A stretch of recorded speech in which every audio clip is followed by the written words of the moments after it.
Hi friends, welcome to our channel. Today మన topic Telugu వర్ణమాల.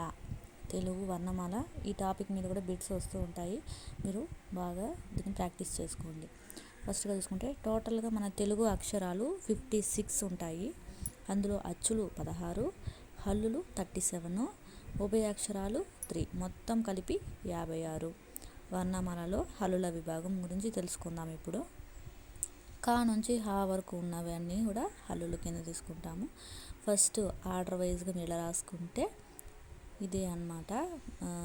మీకు ఏ వర్గం మీద క్వశ్చన్ వచ్చినా ఆన్సర్ చేయవచ్చు. ఫస్ట్ చూసుకుంటే క క గ ఘ జ్ఞ ఉంది కదా, సో ఇది కా వర్గం అవుతుంది. కా వర్గం.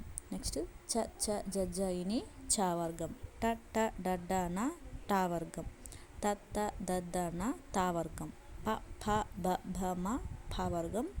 ఇంకా యారాలవ అనేవి అంతస్తాలు. సాష అనే ఊష్మాలు.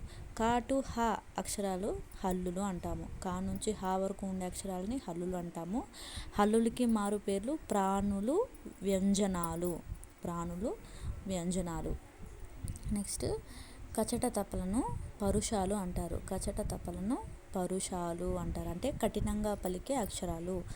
కఠినంగా పలికే అక్షరాలు. గజడ దబలు, గజడ దబ అనేవి సరళాలు, తేలికగా పలికే అక్షరాలు.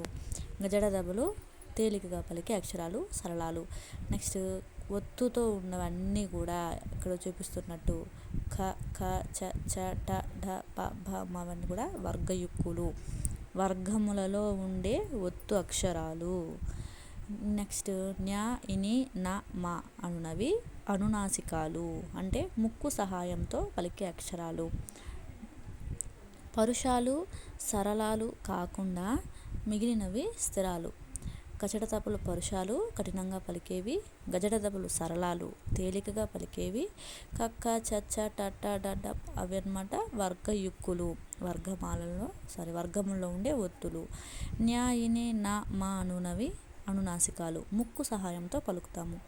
పరుషాలు, సరళాలు కాకుండా మిగిలిన వాటిని ఏమంటారు అంటే స్థిరాలు. ఈ బిట్టు వస్తుంది, అంటే ఇంతకుముందు వరకు మాక్ టెస్ట్లో, స్మాల్ టెస్ట్లలో అన్నింటిలో కూడా వచ్చింది బిట్ ఇదివరకే. నెక్స్ట్ కా నుండి మా వరకు గల హల్లులు స్పర్శాలు ఆర్ వర్గాక్షరాలు అంటారు. కా నుండి మా వరకు గల హల్లులను స్పర్శాలు లేదా వర్గాక్షరాలు అంటారు. Thank you.